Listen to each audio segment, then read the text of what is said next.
Bien, aujourd'hui, j'aimerais partager avec vous vraiment un sujet qui me tient à cœur et qui mobilise maintenant toute mon attention et mon activité de recherche. Je suis médecin et j'ai passé 35 ans à m'occuper des gens et pour des pathologies lourdes ou pour des pathologies légères, mais en utilisant essentiellement de l'approche énergétique et de l'homéopathie, c'est-à-dire de l'information. J'ai pas traité, j'ai connu la médecine allopathique, mais l'essentiel de ma carrière a été basé sur une approche beaucoup plus fine s'entend, une toute petite dose est capable d'avoir de grands effets. Quelques granules dans lesquels il n'y a que de l'information, c'est capable de modifier un symptôme d'une manière extrêmement rapide. Donc ça, il y a déjà des millions de personnes qui l'ont expérimenté. Et puis, il y a encore des millions de personnes qui, tous les week-ends, vont aller chercher un petit coin de nature pour trouver de l'eau fraîche, une cascade, une rivière. Le besoin de se ressourcer, de se régénérer, parce que ces lieux-là sont des lieux de régénération et des lieux où on se retrouve. Et tout le monde, tous les exodes de chaque week-end expliquent que tous nous sommes dans un état altéré avec un besoin fondamental. C'est de retrouver un état apaisé, relâché, détendu et relié au monde dans lequel on se trouve. Et la plupart du temps, on va au bord de l'eau. On va tremper les pieds, on va faire du canoë, on va dans la mer prendre les vagues, on va à la pêche. Et même quand on ne prend pas de poisson, on rentre. J'ai été pêcheur. Et quand on est au milieu de l'eau et qu'on entend juste les bruits de nature comme ici, en fait, on rentre apaisé et centré avec le sourire. Et pourtant, on n'a pas pris de remède, on a juste été en communion avec un milieu qui est dans un état peu modifié, presque naturel. Il n'y a pas beaucoup d'endroits comme ça, donc on les cherche beaucoup. Et pour moi, tout dépend de l'eau. L'eau, c'est un organisme magique. Magique s'entend un seul verre d'eau est capable de nous modifier. Modifier, c'est on fait une grimace parce qu'il contient trop de choses, ou alors on a un sourire en disant « Ah, c'est super ». Et ce qu'on ne voit pas, c'est l'état d'énergie dans lequel ça nous met. Et ça ne dépend pas seulement que des éléments minéraux qu'il contient, mais de son organisation interne.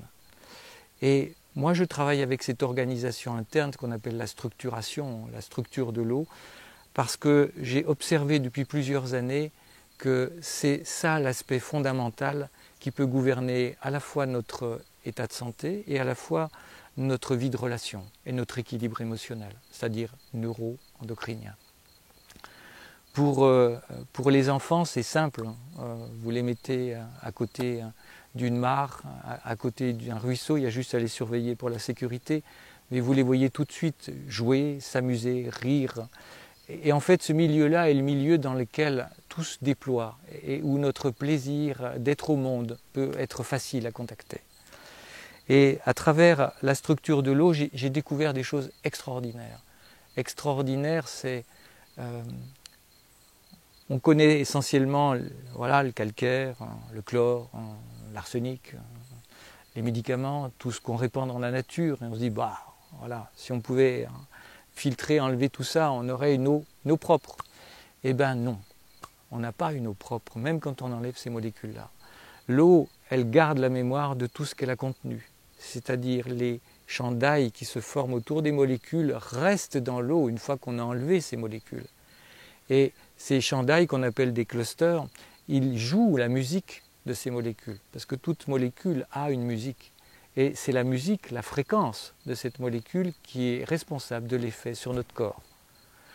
Et si on sait réinstaller dans cette eau des fréquences qui sont celles de la nature, alors on se retrouve littéralement dans un état de nature ou plus proche d'un état de nature avec un seul verre d'eau dans lequel cette structure a été réinstallée.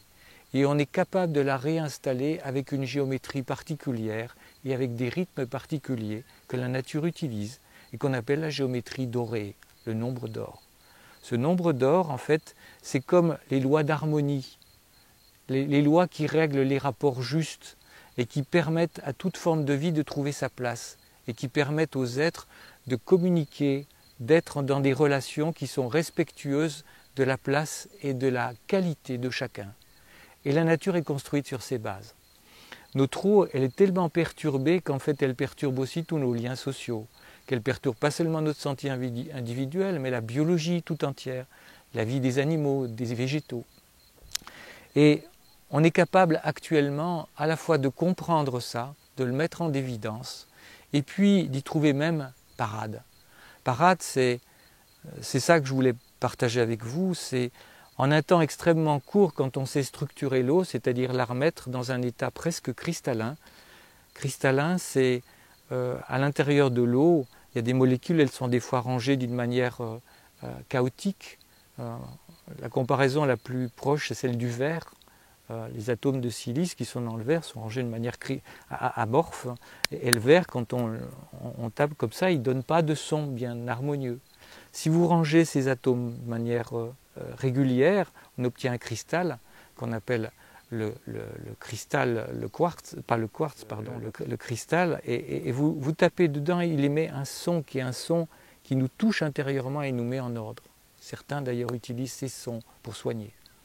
Et si on est capable de remettre cet état-là dans l'eau, alors on a en fait un effet physiologique et énergétique quasiment immédiat.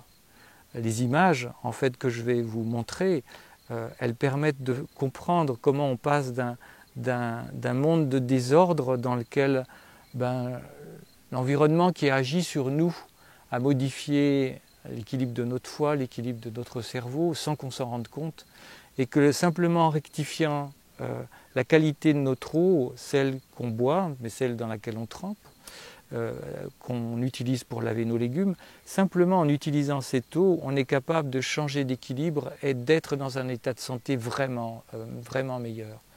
Et imaginez tout ce qu'on peut faire avec des moyens aussi simples et aussi peu coûteux, en prenant soin, bien sûr, de nos enfants à l'école, des cantines, des hôpitaux, des stades de sport, en mettant à disposition en fait de tout le monde, partout, une petite fontaine. Dans les villages, il y avait ça avant. Et l'eau coulait et chaque promeneur pouvait prendre de l'eau à la fontaine. Il y a beaucoup d'entre nous qui ont connu ça il y a quelques dizaines d'années. Et ça, on est capable de le remettre en place pour tout le monde, pour que l'eau coule, soit propre et gratuite, et qu'elle change vraiment notre relation les uns avec les autres, mais les relations avec le monde extérieur. Et je crois que c'est la clé pour qu'on puisse avoir des relations beaucoup plus joyeuses, beaucoup plus saines, et qu'on puisse se faire de la terre un jardin.